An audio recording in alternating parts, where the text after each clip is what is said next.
You know those little grey roly-poly bugs you find in your backyard? The ones that curl up into a little ball? They're called pill bugs or wood lice. Harmless little things.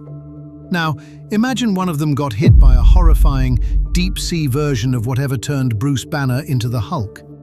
If you travel thousands of feet below the ocean's surface, that's basically what you get. A pill bug that's been stretched and deformed by evolution until it's the size of a house cat. A creature that lives in a world of absolute darkness, crushing pressure, and near freezing water. It's like evolution itself just went nuts. This is the giant isopod, and it's one of the most bizarre and frankly unsettling creatures on the entire planet. From its impossible size to its downright creepy habits, almost nothing about this animal can be described as normal. And today, we're diving into the abyss to figure out how this thing even exists. Because the story of the giant isopod isn't just about a weird, oversized bug. It's a story about survival at its most extreme. And it starts with a death that made headlines around the world. A death caused by a mystery that still baffles scientists. So get this. In 2007, a giant isopod gets captured from the Gulf of Mexico and ends up in the Toba Aquarium in Japan. They give him a pretty straightforward name, Number 1. For a couple of years, everything's fine. Then, in 2009, they give him a meal of horse mackerel. He eats it, and then he just stops. At first, nobody's worried. These things are from the deep sea, a place where it's either feast or famine. They're built to go a long, long time without food. But then days turned into weeks, weeks into months, months into years. They offered him everything. Fish, shrimp, squid, all of it got ignored. This is when the media started to notice. How long could this thing possibly survive without eating? The story went viral. But the truly bizarre part, and honestly the kind of creepy part, was its behavior. Keepers would watch as Number 1 would literally approach the food, move his little mouth parts and legs all over it, and then just turn away. He was doing this weird pantomime of eating, a behavior they called pretend eating. It was like he was just going through the motions. This went on for 5 years. Then, on Valentine's Day 2014, after 1,869 straight days without a single bite of food, they found him motionless. He had died after a hunger strike that lasted 5 years and 43 days. It's the longest hunger strike ever recorded for any animal. They did an autopsy and found nothing. There was nothing physically wrong with him. His stomach was just empty. So, this is the first and most glaringly weird thing about the giant isopod. How can any animal survive for half a decade without eating? The answer is a set of brutal but brilliant evolutionary hacks. Giant isopods basically live their entire lives in a low-power mode. Their metabolism is so incredibly slow, it's one of the lowest in the entire animal kingdom. Energy is only used for the absolute essentials, like breathing. Everything else is on pause. And their second trick is how they store that energy. When they do find food, they are absolutely voracious. They gorge themselves until they can barely move, expanding their stomachs to take up almost 2/3 of their body. They are living storage tanks. That food gets converted into fats and stored in a massive liver. Like an internal battery pack, they can slowly drain for years. One scientist basically said, Number 1 probably still felt full from the meal he ate 5 years earlier. But that still doesn't answer the question of why. Why did he refuse the food right in front of him? Was it stress? Was he just a picky eater? We'll probably never know. But this mystery is the perfect introduction to the giant isopod. because it shows that this creature operates on a logic that's almost alien to us. And its bizarre relationship with food is just the beginning. The next obvious question is, why is it so impossibly big? Listen, I know these classifications can get confusing, but stay with me. The term isopod covers over 10,000 species. The most famous one is that little pill bug in your garden, which is maybe half an inch long. The giant isopod, Bathynomus giganteus, is also an isopod, but it averages 7 to 14 inches long. The biggest supergiant ones can hit 20 inches and weigh almost 4 pounds. This isn't just a little size up. This is like evolution took a house cat and turned it into a Siberian tiger. This phenomenon has a name: deep sea gigantism. It's one of the ocean's weirdest evolutionary glitches, and the giant isopod is its poster child. For over a century, scientists have been trying to figure out why it happens. Let's go down to their world. They live thousands of feet down, where the pressure is hundreds of times what it is at the surface. The water is just above freezing, and it's completely black. Every one of these factors is a driving force. The intense cold slows down their metabolism, which slows down their growth. But weirdly, that means they live longer, and over a longer life, they can grow to a much larger size. Then there's the food problem. In a world where your next meal might not come for years, being bigger is a huge advantage. A bigger body means a bigger stomach to gorge yourself with, and more room to store all that energy. For decades, that was the theory.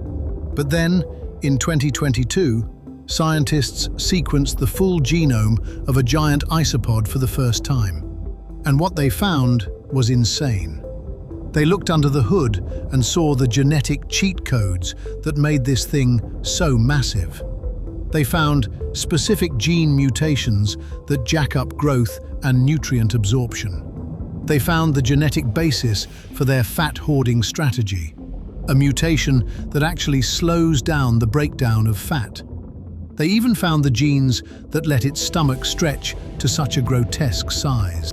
This wasn't just a side effect of the environment, this was active, targeted evolution.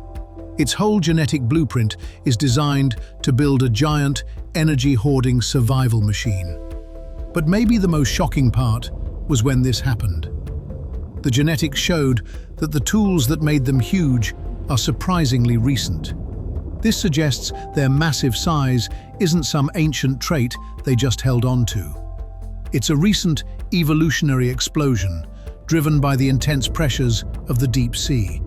So we have a giant, fasting monster, built by an evolutionary arms race against starvation itself. But what does it actually do down there in the dark? Its role in the abyss is just as strange as its biology. Now, you look at this thing, and it looks like a monster from a sci-fi movie. It's easy to imagine it as some terrifying predator hunting in the dark. And while they might occasionally kill something if the opportunity arises, their main job is something way more important. The giant isopod is, first and foremost, a scavenger. It is a key member of the deep ocean's cleanup crew. The seafloor is the final resting place for everything that dies in the water above. Dead fish, squid, and especially whales all sink to the bottom. In a world with no sunlight, this marine snow and the occasional whale fall are the foundation of the entire ecosystem. And giant isopods are the first responders. They smell death in the water from miles away, using super-sensitive antennae. When a carcass lands on the seafloor, they swarm it, and the scene is a frenzy. Using 4 sets of powerful jaws, they tear into the flesh, stripping a large fish down to the bone in hours. A single whale fall is like an all-you-can-eat buffet that can sustain the entire area for decades, and these guys are on the front lines. Their expandable stomachs let them eat up to 45% of their own body weight in one sitting. If that one meal is rich enough, it could be enough energy to last for an estimated 6 years. This isn't just about getting a meal, it's a critical job. By breaking down all this dead stuff, they're recycling nutrients and preventing the seafloor from becoming a smothered, dead zone.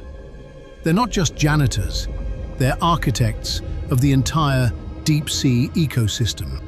When they're not eating, they mostly just burrow into the mud and wait, putting themselves in an even lower power mode. And if something does threaten them, they do the exact same thing as their tiny pill bug cousins. They curl up into a tight, armored ball. But honestly, who or what is going to mess with them? Which leads us to the final and maybe the wildest abnormality of this creature. The story of the giant isopod is ancient. Their family line goes back over 300 million years. To put that in perspective, these things were crawling around on the planet long before the first dinosaurs showed up. They survived the asteroid that wiped out the dinosaurs.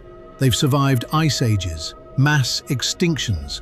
They've outlasted pretty much everything. They are literal, living fossils.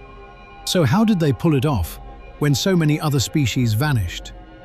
The answer is in their weird, extreme lifestyle. First, their home. The deep ocean is one of the most stable environments on Earth. While the surface world is chaotic, the abyss is always the same. Cold, dark, and high pressure. By adapting to this place, they basically insulated themselves from all the drama happening up top. Second, their job is recession-proof. As long as things live and die in the ocean, there will always be a need for the cleanup crew. And third, they have basically no predators. In the deep sea, energy is everything, and attacking a big, armored ball of a creature is a high-risk, low-reward gamble. So, without predators, one of the biggest drivers of evolution was just gone. There was no pressure to get faster, or smarter, or stronger.